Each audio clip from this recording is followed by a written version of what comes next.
नमस्कार, बहुत स्वागत है आपका। बीएसटीवी देख रहे हैं आप। आपके साथ मैं हूं कृतिका मिश्रा। बुलेटिन की शुरुआत करेंगे बड़ी खबर के साथ, जो कि राजधानी रायपुर से मिल रही है, जहां सीजीपीएससी की तैयारी कर रहे छात्रों का इंतजार अब खत्म हो गया है। आपको बता दें कि छत्तीसगढ़ लोक सेवा आयोग ने देर रात सीजीपीएससी 2022 के नतीजे घोषित कर दिए हैं। आपको बता दें कि 625 कैंडिडेट्स उस साक्षात्कार की शॉर्ट लिस्ट में शामिल हुए हैं।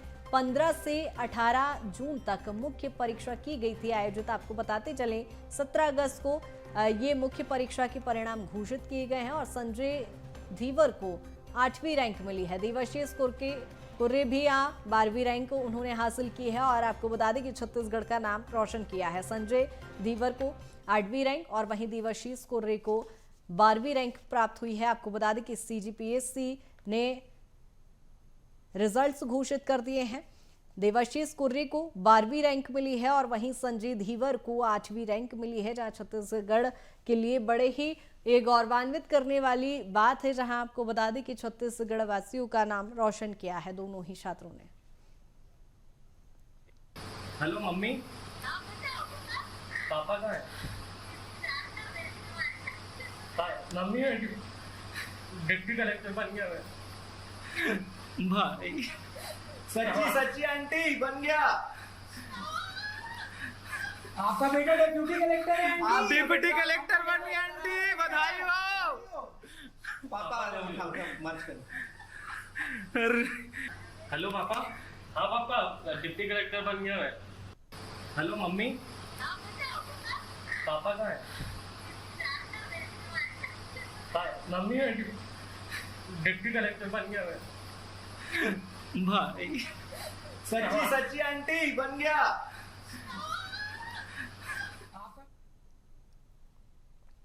आपको बता दें कि सीजीपीएससी की तैयारी कर रहे छात्रों का इंतजार खत्म हुआ। सीजीपीएससी के रिजल्ट्स घोषित हो गए हैं। संजय धीवर को 8वीं रैंक मिली है और देवाशीष कुर्री को भी 12वीं रैंक हासिल हुई है।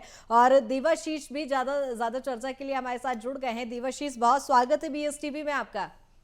Thank you ma'am. देवाशीष, पहले तो बहुत शुभकामनाएं, आपने इतनी कठिन परीक्षा पास की है, बहुत शुभकामनाएं इसके लिए। Thank you so much.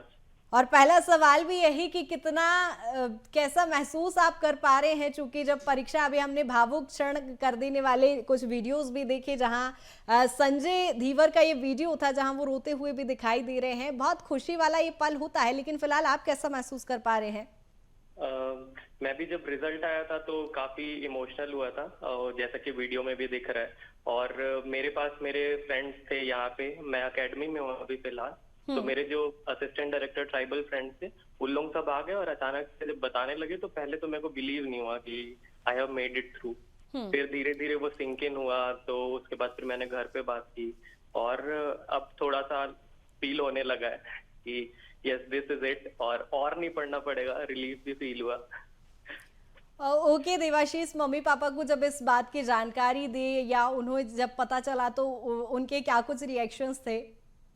जैसा कि हमेशा ही ऐसा होता है कि यूजुअली जो माताएं होती है वो थोड़ी ज्यादा भावुक होती है। बिल्कुल। तो मॉम ने तो ऑब्वियसली रोना शुरू कर दिया था और पापा को बताया तो पापा भी काफी खुश थे। और उसके बाद फिर मॉर्निंग में पेरेंट्स मेरे मिलने भी आए हुए थे एकेडमी। उन लोग कुछ मिनट के लिए मिले क्योंकि उन लोग भी बिजी थे, उनको घर जाना था।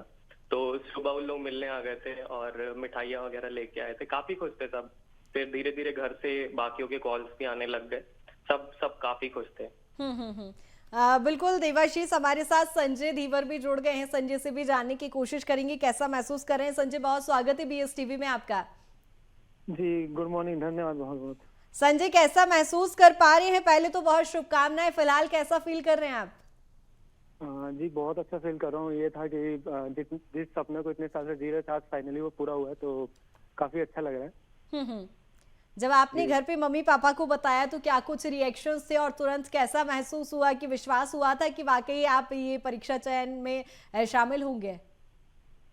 जी मतलब रिजल्ट से पहले तो मेरे मम्मी पापा रायपुर आए हुए थे। रिजल्ट से आधे घंटे पहले ही वो वापस घर गए और वो रास्ते में थे, तब मैंने उनको बताया कि मेरा सिलेक्शन हुआ, तो काफी खुश थे। और जहाँ तक उम्मीद की बात है तो हाँ, ये था कि लास्ट ईयर भी मेरी 18th रैंक आई थी, तो लगभग ऐसा ही आया था।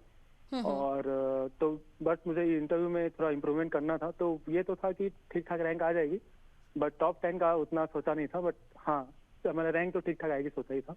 बिल्कुल। पीएससी का चूंकि देखिए एग्जाम तो बहुत कठिन होता है, लेकिन संजय कितनी वो तैयारी लगी, क्या कुछ त्याग इस दौरान करने पड़े, वो पूरा हम समझना चाहेंगे कि किस तरह से आपने शुरुआती दौर में तैयारी शुरू की और आज इस मुकाम को हासिल किया है।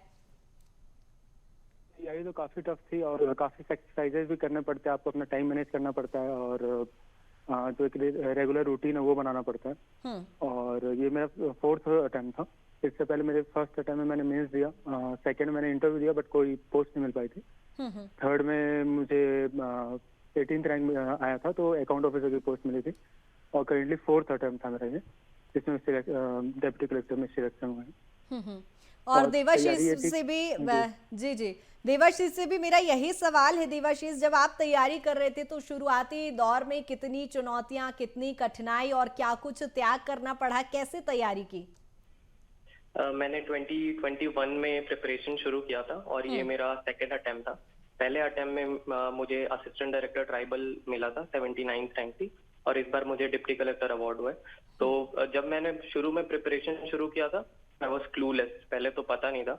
तो पहले सिलेबस फिगर आउट किया, फिर बुक लिस्ट फिगर आउट किया, और फिर सोशल मीडिया को ऑब्वियसली मैंने बंद रखा था तब तक, और फिर एक टाइम टेबल बनाया लॉन्ग टर्म का कि इतने महीने तक ये पढ़ना है, उसके आगे ये पढ़ना है। फिर शॉर्ट टर्म टाइम टेबल बनाया कि डेली बेसिस पे क्या क्या कवर करने हैं, और फिर थोड़ा दुनिया से ऐसे कट के अलग होके पढ़ना पड़ता है। तो मैं पाली कोरबा में मेरे भैया रहते थे और वो अकेले रहते थे, वो वहाँ डेंटिस्ट है, तो मैं उनके यहाँ जाके रहने लगा और फिर मैंने वहीं से अपनी प्रिपरेशन की। और इस दौरान मेरा ज्यादातर लोगों से कोई कांटेक्ट नहीं था, यूजुअली कॉल पे भी कोई बातचीत नहीं थी, मोस्टली पढ़ाई का ही शेड्यूल होता था दिन भर का। और फिर टेस्ट सीरीज दिए और पहला अटेम्प्ट लिखा, फिर ये मेरा दूसरा अटेम्प्ट था। ओके। संजय, जिस तरह से हम देखते हैं जब बच्चे होश संभालते हैं तो एक सबसे बड़ा चैलेंज होता है अपना लक्ष्य निर्धारित करना और उस लक्ष्य के प्रति उतनी ही सजगता से, संवेदनशीलता से आगे बढ़ते जाना। संजय, क्या आपने बचपन में ही सोच लिया था कि नहीं मुझे पीएससी क्रैक करना है? नहीं, बचपन से तो नहीं सोचा था, बट कॉलेज के दौरान सोचा था। आई थिंक 3rd या 4th ईयर के आसपास सोचा था, और उसके बाद कॉलेज के बाद ही स्टार्ट कर दिया था मैंने इसकी प्रिपरेशन। तो मैंने मेरी प्रिपरेशन 2018 से चालू हुई थी और मैंने फर्स्ट अटेम्प्ट दिया था 20 में। संजय, लेकिन जिस तरह से ये भी जानकारी है कि आप ऑलरेडी गवर्नमेंट सर्विस कर रहे थे, उसके बाद आपको ऐसा क्यों लगा कि नहीं मुझे अभी पीएससी की प्रिपरेशन करना चाहिए, या क्या कुछ उस समय कठिनाई का सामना करना पड़ा कि जॉब के साथ आपने पढ़ाई को भी मैनेज किया? जी, ऐसा था कि जॉब के साथ, टेक्निकली जॉब के साथ पढ़ाई नहीं थी। हुआ ऐसा कि जो लास्ट ईयर का हमारा सिलेक्शन था उसका रिजल्ट अभी 11th मई को ही आया, तो वो साथ साथ प्रिपरेशन चल ही रही थी। और उसके बाद जस्ट नेक्स्ट मंथ जून में हमारा मेंस हुआ। तो मेंस के बाद मैंने एक्चुअली इस अकाउंट ऑफिसर में ज्वाइन किया। तो मैंने प्रिपरेशन मतलब प्रिपरेशन के समय टेक्निकली मैं जॉब में नहीं था। मेंस के बाद मैंने जॉब ज्वाइन किया, तो अभी मैंने जस्ट 2 महीने पहले ही जॉब ज्वाइन किया। ओके। देवाशीष, यही सवाल मेरा आपसे रहेगा कि जब एक लक्ष्य निर्धारित करना होता है तो कहीं ना कहीं आज की युवा पीढ़ी की यदि मैं बात कर लूं तो कहीं ना कहीं हम लक्ष्य से भटक जाते हैं और बीच में हम फिर फील्ड भी चेंज कर लेते हैं। लेकिन क्या वो देवाशीष का एक लक्ष्य रहा कि आपने शुरुआती दौर से ही वो पीएससी क्रैक करने की जो एक माइंडसेट होता है उसकी तैयारी करना फिर शुरू कर दी? ऑनेस्टली स्पीकिंग, शुरू से तो मेरा एम्बिशन नहीं था। जब कॉलेज खत्म हुआ और 2020 में जब लॉकडाउन लगा तब आई फिगर्ड आउट कि what I actually want to do.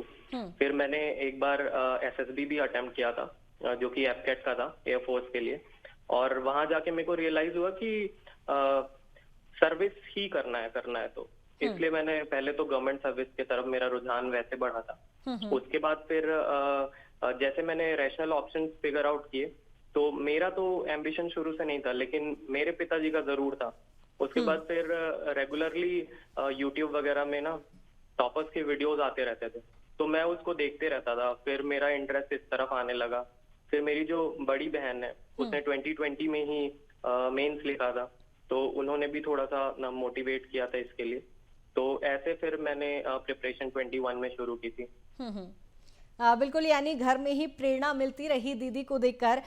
शुभकामनाएं एक बार फिर देवाशीष, आप लोगों ने इतनी कठिन परीक्षा में अपना नाम रोशन किया है, छत्तीसगढ़ का नाम रोशन किया है। बहुत शुक्रिया तमाम चर्चा के लिए देवाशीष। संजय, आपको भी एक बार फिर शुभकामनाएं और बहुत शुक्रिया तमाम चर्चा के लिए।